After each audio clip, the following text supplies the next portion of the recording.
Good morning student.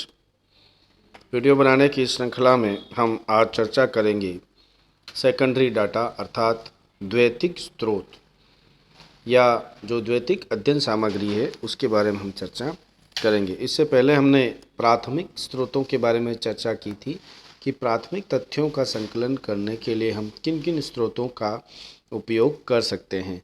इसी तरह से आज के इस वीडियो में हम चर्चा करेंगे कि जो सेकेंडरी डाटा है अर्थात जो सेकेंडरी सोर्सेज हैं हमारे लिए, उनको हम किस तरह से प्राप्त कर सकते हैं या किन किन माध्यमों से हमें सेकेंडरी डाटा उपलब्ध होता है, अर्थात जो द्वैतिक सामग्री है वो किस तरह से प्राप्त होती है। तो द्वैतिक जो शब्द है उससे ही हम स्पष्ट अगर विचार करें और समझें तो लगेगा कि दूसरों के द्वारा जो एकत्रित की गई सामग्री है वह क्या कहलाएगी, द्वैतिक सामग्री कहलाएगी। अर्थात जो सेकेंडरी डाटा है या जो सामग्री है जिसके द्वारा हम प्राप्त करते हैं अर्थात जिन स्रोतों से प्राप्त किया जाता है तथ्य संकलन के यही जो स्रोत हैं वो द्वैतिक स्रोत कहलाते हैं। अब इन तथ्यों का जो उपयोग करने वाला है और जो इन्हें एकत्रित करने वाला है वो दोनों क्या होते हैं, अलग अलग होते हैं। अलग अलग क्यों होते हैं? क्योंकि ये जो तथ्य है ना, ये पहली बार एकत्रित कई और व्यक्ति करता है और इनका उपयोग जो है दूसरी बार जब कोई व्यक्ति उपयोग करता है तो उसको हम लोग क्या कहते हैं, द्वैतिक तथ्य या द्वैतिक सामग्री कहते हैं। क्योंकि ये जो तथ्य हैं ये क्या है कि ऐसी सामग्री है जिसका कि प्रथम बार संकलन करने वाले लोग और अब जो शोध कार्य कर रहे हैं वो दोनों ही लोग क्या होते हैं, भिन्न होते हैं। द्वैतिक जो तथ्य हैं, सामग्री के जो स्रोत हैं, वह कई बार हमें इस तरह की महत्वपूर्ण सूचनाएं प्राप्त कराते हैं जो हमें प्राथमिक स्रोतों से भी नहीं मिल पाती है। क्योंकि बहुत सारी घटनाएं जो इतिहास में घटित हो चुकी है उनका हम प्राथमिक तथ्यों के द्वारा संकलन नहीं कर सकते हैं। और कई बार हम प्राथमिक तथ्यों की जो सत्यता है उसकी पड़ताल करने के लिए भी द्वैतिक स्रोतों से प्राप्त जो तथ्य है उसके ऊपर हमें निर्भर रहना पड़ता है। कुल मिलाकर जो द्वैतिक स्रोत है वह अध्ययन में या जो अध्ययन हम अनुसंधान करते हैं उनमें हमारे लिए एक दिशा, अध्ययन की दिशा जो है वो तय करने के लिए और शुरुआत की जो पृष्ठभूमि है उसे बनाने के लिए हमारे लिए उपयोगी होते हैं और बहुत ही बेहतरीन भूमिका निभाते हैं। तथ्य संकलन के जो द्वैतिक स्रोत है उनको दो भागों में विभाजित किया जाता है। पहले है व्यक्तिगत प्रलेख और दूसरे हैं सार्वजनिक प्रलेख अर्थात personal document and public document. अब हम पहले व्यक्तिगत प्रलेख को समझेंगे और व्यक्तिगत प्रलेख के अंतर्गत क्या क्या आते हैं उनको समझेंगे। उसके बाद हम सार्वजनिक प्रलेख के ऊपर चर्चा करेंगे। तो व्यक्तिगत प्रलेख, जैसा आपको इसके नाम से स्पष्ट हो रहा है कि व्यक्तिगत अर्थात किसी व्यक्ति के पर्सनल डॉक्यूमेंट जो लिखित भी सामग्री होती है और एक व्यक्ति क्या जो अपने स्वयं के बारे में या जो वर्तमान में जो उसकी सामाजिक दशाएं हैं या सामाजिक घटनाएं हैं उसके बारे में क्या करता है, एक विशिष्ट दृष्टिकोण से लिखता है। और व्यक्तिगत प्रलेख के अंतर्गत उस व्यक्ति के विचार, भावनाएं, आदर्श आदि का समावेश होता है। अर्थात व्यक्तिगत जो प्रलेख है वह लिखित में उपलब्ध होते हैं और ये प्रकाशित भी हो सकते हैं, अप्रकाशित भी हो सकते हैं। कुल मिलाकर व्यक्तिगत प्रलेख हम किसे कहते हैं कि जब कोई व्यक्ति किसी व्यक्ति के द्वारा उसकी स्वयं की क्रियाओं, अनुभवों और विश्वासों के बारे में उसके स्वयं के द्वारा ही लिखा गया एक विवरण हमें प्राप्त होता है, वह क्या कहलाता है, व्यक्तिगत प्रलेख कहलाता है। व्यक्तिगत प्रलेख में क्या होता है बच्चों कि वह एक समय विशेष अर्थात जिस समय में वो व्यक्ति जी रहा है उसकी परिस्थितियों का, उसमें जो समाज में जो घटनाएं घटित हुई है उनका ऐतिहासिक पृष्ठभूमि अर्थात जो अतीत की पृष्ठभूमि है उसको समझने में हमारा योगदान देते हैं। अब व्यक्तिगत प्रलेख के अंतर्गत क्या आता है, पत्र आते हैं, डायरी आती है, जीवन इतिहास आता है, संस्मरण आता है और इन सब से हम लोग क्या करते हैं, उस समय के या उस समय विशेष में लोगों का रहन सहन कैसा था, खान पान कैसा था, उनका व्यवहार प्रतिमान क्या था अर्थात किन नियमों के तहत वो व्यवहार करते थे, क्या नॉर्म्स थे, दूसरा सामाजिक आदर्श और नियम कैसे थे आदि का पता हमें चलता है। तो जो पत्र हैं, डायरी हैं, जीवन इतिहास है और संस्मरण है, ये सब किसके अंतर्गत आते हैं? व्यक्तिगत प्रलेखों के अंतर्गत आते हैं। आपको कई बार जो प्रश्न पूछा जाता है कि आप कोई 2 व्यक्तिगत प्रलेखों के नाम लिखिए, या व्यक्तिगत प्रलेख से आप क्या समझते हैं, तो इसका उत्तर आपको जो अभी हमने व्याख्या की या डिस्कस किया उस तरह से देना है। अब हम इन चारों के ऊपर एक एक करके चर्चा करेंगे। पहला है पत्र। पत्र यूं तो देखा जाए तो व्यक्तिगत मामला होता है, निजी या किसी अपने ही व्यक्ति को पत्र लिखा जाता है, अर्थात पत्र क्या है? वैयक्तिक होते हैं। लेकिन फिर भी इनमें कई महत्वपूर्ण सामग्री होती है।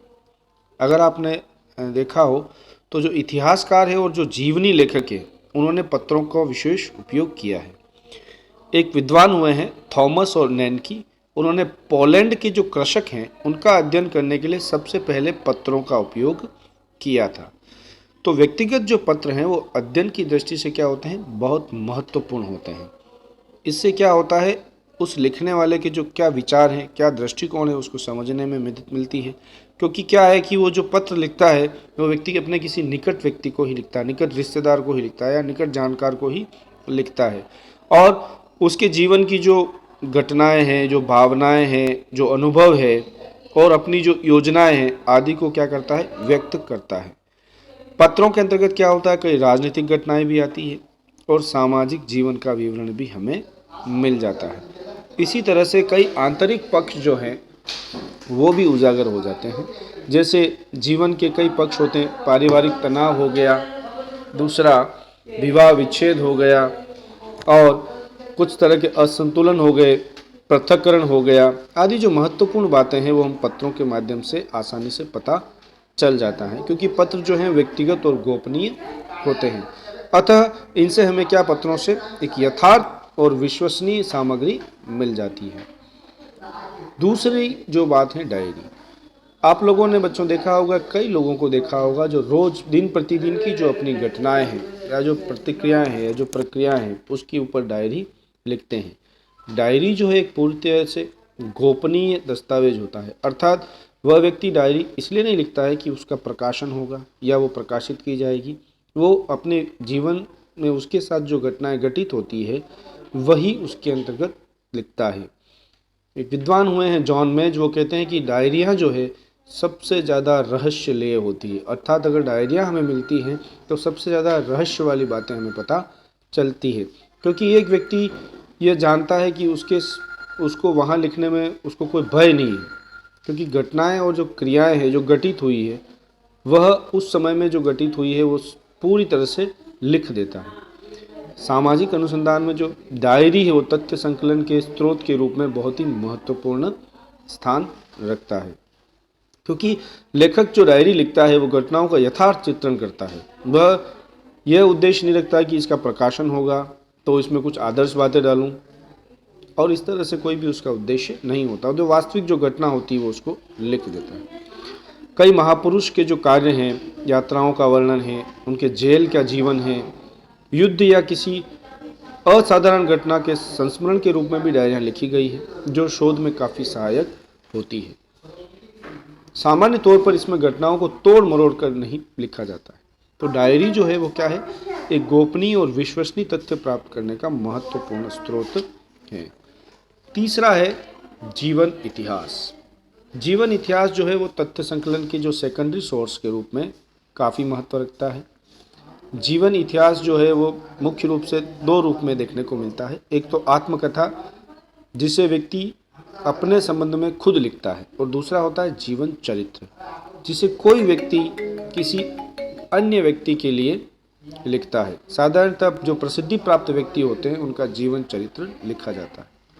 जीवन इतिहास आत्मकथा के रूप में स्वयं द्वारा भी लिखा जा सकता है और किसी अन्य व्यक्ति के द्वारा भी लिखा जा सकता है।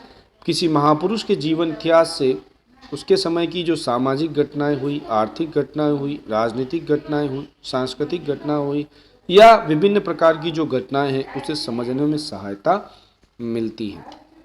तो इस प्रकार जो भारत में कई समाज सुधारक हुए हैं, उनके जीवन इतिहास से हमें क्या होता है? हिंदू समाज या किसी अन्य समाज में जो कुरीतियाँ व्याप्त है उसे समझने में और अध्ययन करने में काफ़ी मदद मिलती है। कुल मिलाकर जीवन इतिहास जो है वो हमें तत्कालीन समय की पूरी परिस्थितियों की जानकारी प्रदान करता है। चौथा जो बिंदु है वो है संस्मरण। संस्मरण क्या होता है बच्चों? जो कोई लोग यात्राएं करते हैं और कहीं जाते हैं तो उनको जो यादें होती हैं उनको वो एक निश्चित रूप में लिख देते हैं, और उसी जो लिखे हुए अनुभव हैं या जो घटनाएं हैं उनको हम लोग क्या कहते हैं? संस्मरण कहते हैं। और वो क्या करते हैं? अन्य अन्य लोगों को क्या कहते हैं? सुनाते हैं। यह संस्मरण जो होते हैं वो व्यक्ति के जीवन के अनुभवों का लेखा जोखा प्रस्तुत करते हैं, और साथ ही उस समय विशेष में जो समाज की दशाएं हैं उसका चित्रण करते हैं। यात्राओं और महत्वपूर्ण घटनाओं के जो संस्मरण लिखने का प्रचलन है वो प्राचीन काल से ही है। जैसे आप लोगों ने सुना होगा या आपको जानकारी होगी, कोलंबस आया, फाइयान आया, हेनसांग आया और मेगास्थनीस, इन्होंने काफ़ी उपयोगी संस्मरण लिखे हैं। ब्रिटिश शासनकाल में भी जो अधिकारी यहाँ पर रहे थे उन्होंने ऐतिहासिक पद्धति के आधार पर संस्मरण लिखे हैं। इन संस्मरणों के माध्यम से हमें एक काल विशेष या समय विशेष की जो सामाजिक, आर्थिक, राजनीतिक और सांस्कृतिक दशाएं हैं उनका पता चलता है। लोगों का रहन सहन कैसा था उस ज़माने में, रीति रिवाज क्या थे, धर्म क्या था, भाषा क्या थी, और संपूर्ण जीवन विधि अर्थात संस्कृति को समझने में मदद मिलती है। कुल मिलाकर संस्मरण भी एक महत्वपूर्ण साधन है द्वैतिक स्रोतों के रूप में। अब हम बात करेंगे दूसरा जो द्वैतिक स्रोत का टाइप है या प्रकार है, सार्वजनिक प्रलेख। सार्वजनिक प्रलेख जो है वो भी दो प्रकार के होते हैं, एक प्रकाशित प्रलेख होता है, एक अप्रकाशित प्रलेख होता है। प्रकाशित प्रलेख में सबसे पहले होता है शोध संस्थानों के प्रतिवेदन। हमारे यहाँ विभिन्न प्रकार के शोध संस्थान हैं जो अलग अलग तरह से सामाजिक समस्याओं को लेकर या मुद्दों को लेकर शोध करवाते रहते हैं। समय समय पर क्या करते हैं, वो प्रतिवेदन प्रकाशित भी कराते हैं, और यह सामग्री अन्य शोधकर्ताओं के लिए काफ़ी उपयोगी होती है। जैसे Tata institute of social sciences हो गया, जनजातीय अनुसंधान संस्थान हो गया, प्रशिक्षण संस्थान हो गया, समाज विज्ञान शोध परिषद हो गया।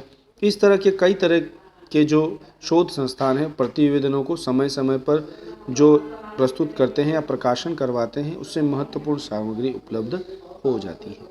दूसरा है व्यक्तिगत शोधकर्ताओं के प्रकाशन। व्यक्तिगत अर्थात अनेक जो शोध छात्र हैं या रिसर्च स्टूडेंट है या रिसर्च स्कॉलर है, वो विभिन्न क्षेत्रों में अपना शोध कार्य संपन्न करते हैं, फिर शोध निबंध लिखते हैं और प्रकाशित करवाते हैं, और ये जो है वो सार्वजनिक प्रलेख के रूप में द्वैतिक सामग्री के प्रमुख स्रोत में आते हैं। तीसरा है समितियों और आयोगों के प्रतिवेदन। अनेक जो सरकारी और गैर सरकारी समितियां होती है या आयोग होते हैं, वो समय समय पर क्या करते हैं, अपने प्रतिवेदन या रिपोर्ट्स प्रकाशित करवाते हैं। इन समितियों और आयोगों द्वारा कई तरह के तथ्यों को संकलित कराए जाते हैं, जैसे शिक्षा से संबंधी आंकड़े, अपराध से संबंधी आंकड़े, निर्धनता से संबंधित आंकड़े, जिन्हें सार्वजनिक उपयोग के लिए क्या क्या है, प्रकाशित कराया जाता है। जैसे आप देखेंगे कि राष्ट्रीय नियोजन समिति, योजना आयोग आदि के द्वारा जो प्रकाशित प्रतिवेदन होते हैं वह काफ़ी हमारे लिए उपयोगी होते हैं। और इसी तरह से भारत में जो जनगणना रिपोर्ट या प्रतिवेदन होता है, सेंसस रिपोर्ट, वो द्वैतिक सामग्री का प्रमुख स्रोत होता है। आईपी देसाई जो हैं प्रोफेसर हुए हैं, वो उन्होंने भारतीय संयुक्त परिवार के संबंधी जो अध्ययन किया वो पूरा उनका किसके ऊपर आधारित है, जनगणना रिपोर्ट्स के आधार पर ही है। तो जो समिति और आयोग जो प्रतिवेदन प्रस्तुत करते हैं वह द्वैतिक तथ्य के रूप में, द्वैतिक सामग्री के रूप में प्रमुख स्रोत होता है। अगला है अंतर्राष्ट्रीय संगठनों के प्रकाशन। आपने देखा होगा संयुक्त राष्ट्र शैक्षणिक, वैज्ञानिक तथा सांस्कृतिक संगठन जो यूनेस्को है, विश्व स्वास्थ्य संगठन WHO, ILO, अंतर्राष्ट्रीय श्रम संगठन और बाल सहायता आदि जो हो वो समय समय पर क्या कराते हैं, सामग्री प्रकाशित कराते हैं जो कि विश्वसनीय होती है और ये हमारे शोध में बहुत उपयोगी होती है। अगला बिंदु है पत्र और पत्रिका। विभिन्न शोध पत्र समय समय पर क्या प्रकाशित होते रहते हैं, अनेक शोध पत्रिकाएं भी निकलती रहती है।